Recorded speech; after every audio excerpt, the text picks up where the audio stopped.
أعوذ بالله من الشيطان الرجيم. بسم الله الرحمن الرحيم.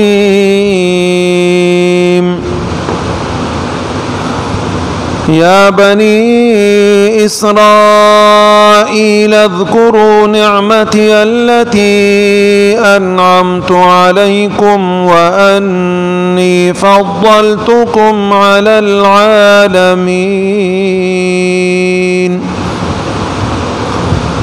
واتقوا يوما لا تجزي نفس عن نفس شيئا ولا يقبل منها شفاعة ولا يؤخذ منها عدل ولا هم ينصرون. يا بني إسرائيل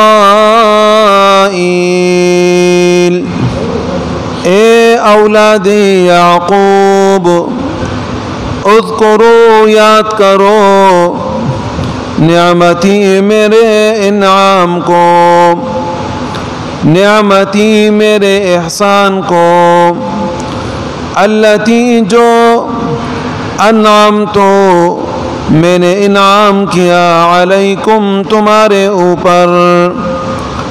وانی اور میں نے فضلتکم تمہیں فضیلت دی، فضلتکم تمہیں برتری دی، علی العالمین تمام مخلوقات پر، تمام عالم پر. واتقوا ڈرو یوما اس دن سے، لا تجزی بدلہ نہیں دے گا، نفس کوئی نفس، کوئی جان، عن نفس کسی کو، شیئا ذرہ برابر، ولا یقبل منہا اور نہ قبول کیا جائے گا، منہا اس سے، شفاعت سفارش، ولا یؤخذ منها اور نہ لیا جائے گا اس سے، عدل معاوضہ بدلہ، ولا هم ينصرون اور نہ ان کی امداد کی جائے گی. پہلے بھی بنی اسرائیل کا ذکر تھا، اب دوبارہ بنی اسرائیل کا یہاں ذکر ہو رہا ہے. تو بنی اسرائیل کے اوپر اللہ پاک نے جو نعمتیں برسائی تھی اس کا ذکر جیسے کہ پہلے آیا، دوبارہ اللہ رب العزت نے ان انعامات کا ذکر فرمایا. تو ایک کے بعد دوسری مرتبہ، دوسری کے بعد تیسری مرتبہ بار بار جو ذکر کیا جاتا ہے اور ایک بات کو دہرایا جاتا ہے، وہ اس لیے ہوتا ہے کہ سامنے والے کے ذہن میں یہ بات بیٹھ جائے اور وہ سمجھ جائے. نبی اکرم صلی اللہ علیہ وسلم کی عادت مبارکہ یہ تھی کہ نبی علیہ السلام جب کسی کو بات بتاتے تو اس انداز پر ارشاد فرماتے کہ سامنے والے کے ذہن میں وہ بات بیٹھ جاتی تھی.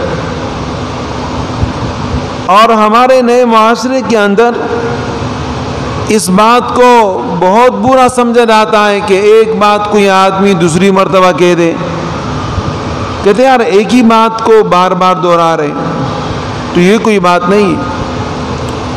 ایک بات بھی اگر 2 مرتبہ کہا جائے تو وہ اس لیے کہلاتا ہے کہ سامنے والے آدمی کے ذہن میں بیٹھ جائے.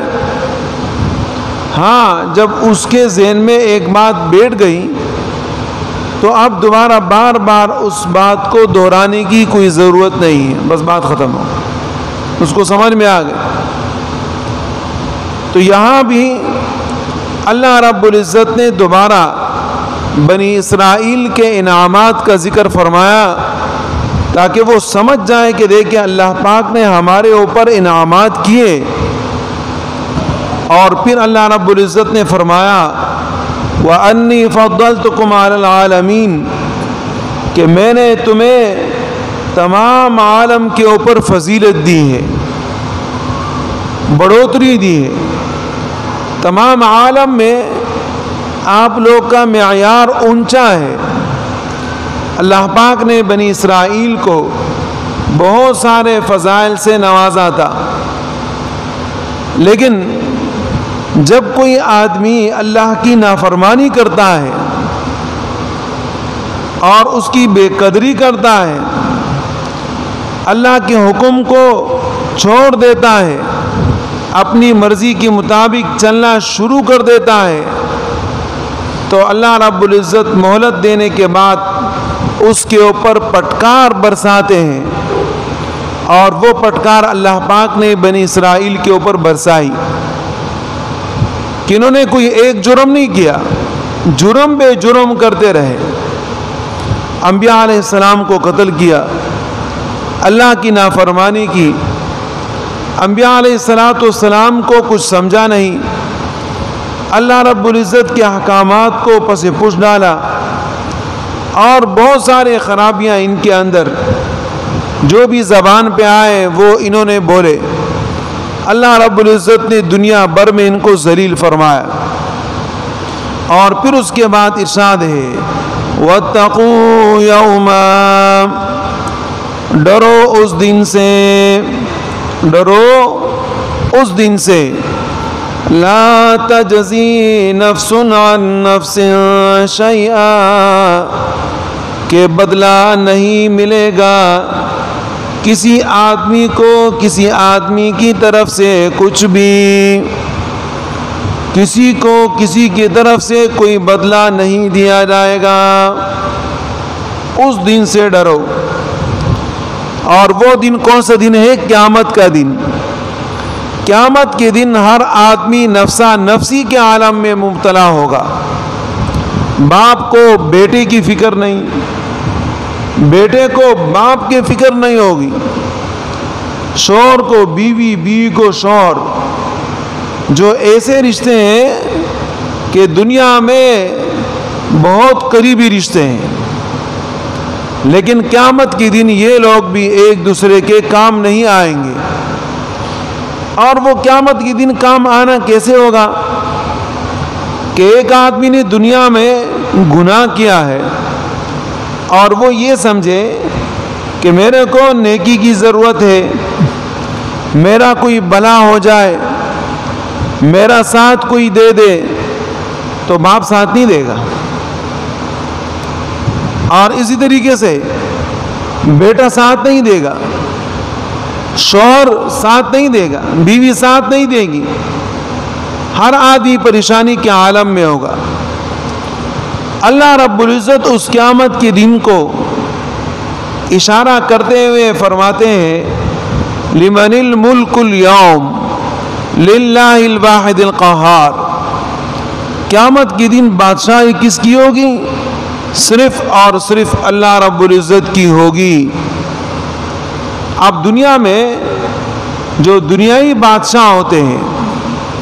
وزیر اعظم ہوتا ہے، صدر ہوتا ہے، یہاں آپ کے لیے اگر کوئی پریشانی ہو جائے تو کوئی آپ کی سفارش کر لے گا، کوئی آپ کے لیے پیسہ دے دے گا، آپ کی جان چھڑا لے گا، لیکن اللہ رب العزت قیامت کے دن کا ارشاد کر کے فرماتے ہیں کہ وہ قیامت کا دن جو ہوگا اس دن بادشاہ صرف اللہ کی ہوگی، اور یہ حکمرانان سارے کے سارے دنیائی ختم ہو جائیں گے، مٹی میں مل جائیں گے۔ دیکھو وہ دن پھر کیسا دن ہوگا، اس دن کو ذرا دیکھو، وہ ایسا دن ہوگا کہ وَلَا يُقْبَلُ مِنْهَا شَفَاعَةٌ کہ کسی سے سفارش قبول نہیں کی جائے گی، سفارش کسی کے قبول نہیں ہوگی۔ قیامت کے دن اللہ رب العزت کے اجازت کے بغیر الا بإذنہ سفارش قابل قبول نہیں ہے۔ اللہ رب العزت نے کسی کی سفارش کے بارے میں ارشاد فرمایا اس کی سفارش قابل قبول ہوگی ورنہ نہیں ہوگی۔ اللہ رب العزت نے فرمایا کہ کوئی حافظ قرآن ہے اور دنیا میں عمل کرنے والا حافظ قرآن ہے تو 10 آدمیوں کو جنت لے کر جائے گا، اللہ نے اجازت دی، وہ سفارش کرے گا۔ ایسے ہی کوئی عالم ہے، باعمل عالم ہے، اللہ کو پسند ہے تو وہ 100 آدمی کو جنت لے کر جائے گا، اور پھر اس کی کوئی تعداد 10 اور 100 حتمی نہیں ہے کہ یہی تعداد جنت کے اندر جائے گی، اس سے بڑھ کر اس سے کم اللہ رب العزت کی مرضی کے اوپر ہے کہ جتنا اللہ چاہے اتنے لوگوں کی یہ سفارش کرے گا۔ ایسے ہی کوئی نیک آدمی دوسرے نیک آدمی کے لیے، دوسرے گناہگار کے لیے، بڑے مرتبے والا چھوٹے مرتبے کے لیے سفارش جو کرے گا وہ اللہ کی مرضی سے کرے گا۔ اللہ کی مرضی ہوگی سفارش قبول کر لی جائے گی، اللہ کی مرضی نہیں ہوگی تو سفارش قابل قبول نہیں ہوگی۔ اسی اللہ رب العزت فرماتے ہیں کہ دیکھیں وَلَا يُقْبَلُ مِنْهَا شَفَاعَةٌ، کہ دنیا میں کوئی آدمی پھنس جائے اور وہ یہ کہے کہ چلو بھائی پہلے تو ہم اپنی جان کا مقابلہ کرتے ہیں، لیکن جب جان کا مقابلہ نہیں کر سکتے ہیں تو پھر اس کے بعد کہتے ہیں کہ چلو یار کسی بڑے آدمی سے سفارش کرا لو اس کی جان چھوٹ جائے، تو قیامت کے دن یہ بھی نہیں ہوگا۔ وَلَا يُؤْخَذُ مِنْهَا عَدْلٌ،